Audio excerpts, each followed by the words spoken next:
Chris, last speaker I have. Okay, mind if I just put this so I can be in shot? I've been I have a YouTube channel around 650 videos, I believe, up. And this is going to be up there. Give me a couple of dates. Let's see, where am I? I'm right here. I feel like Chris was very much a part of the anarcho-punk scene in the late 80s, so he could, Jerry's question is just like, where the punks come from? Maybe yeah, I remember Jerry. Yeah. I remember Jerry very, very well and very fondly. I mean, I actually mentioned him a couple of days ago. Bill had asked me to. I had actually seen the post. I was invited to the Facebooker group, and I saw that they had made a retrospective zine about the early days of the Switchboard. And a couple of months ago, he had also mentioned that they were going to do a more one focusing on the latter days, which is where I came in, and so. On the odd chance that I would be able to given the chance to be able to speak, I threw together sort of like a remembrance, trying to cram everything coherent into like one piece. Just what it meant to me, like the time that I passed through, which was basically really around a 7 to 8 month period right at the end. So I don't even know if I need this microphone, but when I first heard of the Anarchist Switchboard, it must have been the summer of 1988. I had been going to shows since December of 1986, when I saw Nausea, Warzone, Leeway, SNFU, and Bad Brains at the Ritz for $10. Having gotten into punk and hardcore, thanks to New Jersey's WFMU in the summer of 1982. That was the year I began writing my post-apocalyptic comic book Sick World, now a 556-page novel with 350 illustrations. I'd also been publishing 3 regular zines of my own, Someplace Like Earth, political, The First Stone, art, poetry, and short fiction, and Trading Post, which is an international tape traders network in which I published people's entire lists. I was also the staff writer for Bob Z's main zine, Bad News, and I'd written in the neighborhood of 300 songs I intended for the band. I knew I'd start someday. And there's one of Bob Z's flyers right there on the wall right there. Bob Z was an underground whirlwind, booking shows at places like Louderback's Bar in Brooklyn, which on punk nights called itself Bar None. Bob hosted a show there with Any of Several Weasels, Mechanical Sterility, with my childhood friend Michael Schaefer singing, Resistors, Morphines from Philadelphia, fronted by underground comics artist Elizabeth Fiend, aka Lunatics, and Lower East Side's Crooked Age Pioneers, Public Nuisance, their first show at an actual venue. He also booked at the gas station on 2nd Street and Avenue Way, where I met him in 1987, and Tin Pan Alley on 49th Street off Broadway, an amazing venue showcasing irrepressible vitality and musical diversity. So when Bob Z announced he was doing an event featuring his brand of punk poetry, which he called Puncture, at a space called the Anarchist Switchboard, I was intrigued. People like Bob McGlynn, the famed bike messenger from hell, and Lord Eternal of the Wino Nation, who is also a regular contributor to Eastern Bloc newspaper/zine on Gogol Boulevard, started telling me about the space, and it almost seemed too good to be true. They painted a picture of a counterculture nerve center, a political eye of the storm, and meeting place for a wide spectrum of movements, as well as an organizational focal/jumping off point for many a protest and demonstration. Everyone there was focused and mission-driven. In my mind, their tales waved a tapestry of creative chaos in action, without revealing too much about my early history before then, was right up my alley. New York at the time was vivid and volatile, with many pocket scenes coexisting and clashing, and I was on all of them. I was a kid at CB's, with curly, messy hair, welfare-level glasses, wearing 2 for $10 jeans my mom had bought at Orbach's. Later on, I was that teenage kid surrounded by artists, poets, and musicians in their mid to late 30s. At that metal show, I was the one with a School of Violence shirt and vest I had made myself from scratch, bought for 99 cents, with the shirt drawn with fat tip pilot marker, the vest with house paint and fabric paints I had bought for 99 cents at Woolworths. The ones that got me in trouble with the mom of future extreme horror writer David L. Tamarin when I sent him a shirt I had drawn from a band for my comic book called Lacerated Placenta. Just the name Anarchist Switchboard has a special mystique. I had already been made familiar with names like Loom Panics Unlimited and Kitchen Sink Press. And something had told me this was the right place to make my debut. Bob Z had already invited me to perform after all was said and done, although for safety's sake, he did not put my name on the flyer and instead listed me as surprise artists. I sat in the floor with my eyes closed and my hands on my lap and recited/sang 5 pieces: Feelings, Fears, and Fate, Common Time, Love Elusive, We Who Are About to Die, and Fuck It. Of these, 3 have been both performed and recorded as Iconicide songs. I dared not open my eyes and take a look at my audience, even though some of these were people I knew. Other than captive audiences, such as my art therapist in special ed, or my supervisor at the Summer Youth Employment Program, cleaning up after 1,100 kids at a day camp in Bushwick, this was my first real performance. And despite the ambiance and the locale, I was really doing this for myself, validating one of the few tenets that kept me alive during my childhood, that art, be it drawn, painted, composed, written, or sung, was a way to cheat death. When I finished my set, there were a few seconds of stunned silence, followed by a genuine applause. Punk poet Dave Huberman, he's on the flyer over there. Punk poet David Huberman, who remains a close friend, came up and told me my stuff was really good. Behind him was a kid with a red and black streaked mohawk, who, before he introduced himself as Vegan Mike, asked me if I had ever thought about forming a band. And just like that, on December 30th of 1988, Iconicide was born. Mike had been an organizer for Greenpeace, though he had quit because all they ended up wanting him to do was raise money. So now he's stuck with Food Not Bombs NYC. He told me about regular Thursday meetings at the Anarchist Switchboard, where people, young and old, from varied backgrounds would assemble, voice their societal and political gripes, and decide what they were going to do about it. He said meetings were informal yet serious, and that each individual there reported back to other groups and other scenes, all the better to spread the word. The meetings did not disappoint, and the crew of the Switchboard was a veritable polyglot. Yet with all the potentially discordant viewpoints, a relative consensus was usually reached.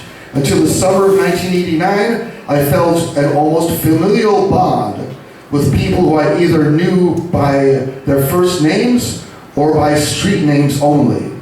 Riddler Duck was the facilitator. The duck came from the rubber duck, which by possession gave people the floor to speak uninterrupted. For a time, he kept after me, saying I should try running a few of the meetings. And although I felt flattered, I did not tell him this. I felt leading a group of anarchists was a contradiction in terms. But I dropped copies of my zines there, picked up flyers there, added my name and phone number to squat eviction watch lists. Elizabeth from Morphines had told me about an anarchist bookstore in Philadelphia called Wooden Shoe. French anarchists wore wooden shoes called sabots, which is where the word sabotage came from. And so I started sending stacks of the Shadow newspaper to them in trade for their free newspaper, Life is Free. Then there were the people. There was Starchild, otherwise known as Brain Dead, waxing in a philosophical Boston drawl as he adjusted his funny hat on a head that had one half completely shaven. Marcos, aka Chicken Head, of the spiked triple mohawk, who had hung with a group called the Chaos Crew. That skinhead girl, who also had half head of hair, hers straight black, contrasting Starchild's curly blonde. All these cats. Jerry the Peddler. Boo. And a girl with a skull-shaped beads in her long dreadlocks. Carlo, Zoe, Henry. Bob McGlynn made regular appearances, and did John the Communist and his wife Mary. And Ralphie Boy, who's starting an outfit/label called Squatto Rot, and some and others whose street names I never even learned. Aside from regular meetings and workshops, the Anarchist Switchboard sometimes served as a makeshift performance venue. This is where I saw Mecca Normal from Canada, as well as my friends from Lansing, Michigan, Charlie Nash and Carol Schneck, who put out a free esoteric zine called Circular and had a minimalist two-piece band called Crippled Hippo. Music was such a huge motivator throughout my life, and here it was no different. The street-level squatters punk/drunk rock scene was woven into the political landscape by default, and there were so many bands within spitting distance of each other. Not just Nausea, but bands like the Dipsomaniacs, Public Nuisance, Ralphie Boy's band Slaughter, aka Jesus Crust, which he fronted with Neil from Nausea, Summer's Eve, The Radix, Doomsday, Winter, Blood Sister, Apostates, and the list went on. A few bands would emerge from the Anarchist Switchboard itself, including Diabolics, fronted by Marcos, and most notably,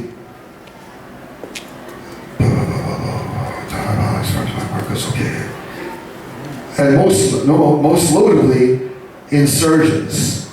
Insurgents was the brainchild of Dan. It's not quite high enough. Okay, a bit better.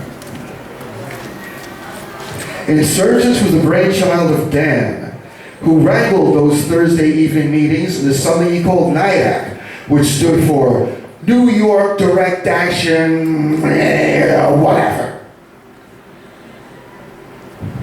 I told Dan I planned to pattern Iconicide after a band from my comic sick world called Chosen Means of Self-Destruction, which had 5 vocalists, 6 guitarists, 4 keyboard players, 4 drummers, etc. And I believe this is why he formed Insurgents with 2 singers and 2 guitarists. Dan had a way of tying things together that was admirable, and together we got things done. When we took part in actions to shut down Wall Street, we didn't do so from a city park 7 blocks away. We did it by taking the streets and making sure nothing moved. Actions were not done on weekend afternoons, so people could role play against the system and then go back to serving it on Monday. They were carried out on Monday morning itself. For one such as I, with no extended family to speak of, standing and marching among a few thousand and shutting down the federal building gave me somewhere to belong. I continued going to the Anarchist Switchboard, often after my last class of the day at NYU, where my first semester I was taking 7 classes on my way to a 4-year degree in the span of 2.5 years. Ultimately, this bore no fruit, as my grade advisor and the head of the teacher education department expelled me from my major to assure, despite my GPA, I would never be allowed to teach. Leaving the switchboard each Thursday evening left me fulfilled yet slightly disoriented. I would often joke that climbing the stairs out of that cramped, crowded basement, I always lost my sense of direction. In a way, I grew to depend on it. As hopeless as I've always been, I I felt I was doing something. Once I joined a march from shutting down Wall Street, already in progress, and stayed with it until we reached Times Square, staging massive die-ins at major intersections along the way. We met up with a protest from ACT UP near Rockefeller Center. Our chant at that point was, NBC, North Bush cover-up. However, word from their march's leader was they refused to let us join forces because we would make them look bad. I'll come up with the tail end. Many broke away at that point and decided to call it a night, while the rest of us decided to surround the Army recruiting station in Times Square. All went as usual for me until, on a dime, something snapped. Maybe it was being snubbed by a collective who would be ashamed to march with us side by side, once again banning us from the cool kids table. Maybe it was just my profound sense of doom, but with a suddenness that startled those around me, I spun on my heels, marched clockwise against the counterclockwise flow, and started screaming nursery rhymes at the top of my lungs. That was June of 1999. And after that, I hung out with the Anarchist Switchboard less. I still picked up and dropped off zines there, still the occasional week posting run from the Committee in Solidarity with the people of El Salvador, still took in the Scudina meeting, still kept in touch, especially with Vegan Mike. On July 5th of 1989, I got the news from Bob McGlynn. A group of skinheads, browbeaten into action by New Jersey's white Aryan resistance / warskins, had descended en masse on the Anarchist Switchboard, laying it to waste and beating up anything they could lay hands or found weapons on. I understood the real New York City skinheads were more interested in getting drunk and hanging out in Washington Square Park, affectionately known as Washington Square Park. But with war in the driver's seat, no one was safe, including any hapless passers-by. What followed was a day of violence against not only the Switchboard, but denizens of Tompkins Square Park and members of the community at large. And in later months, a storefront was established at 96 St. Mars Place called Sabotage, and a subsequent storefront was established after when this was shut down. But there was something about the Anarchist Switchboard that could never be matched. I am glad for a time to have called it home. I'm really happy that Jerry showed up. You were one of the old guard who stuck it out, man. Hats off to you. Thanks, Chris. So I want to start wrapping it up. Thanks for everybody for speaking, and I wanted to apologize.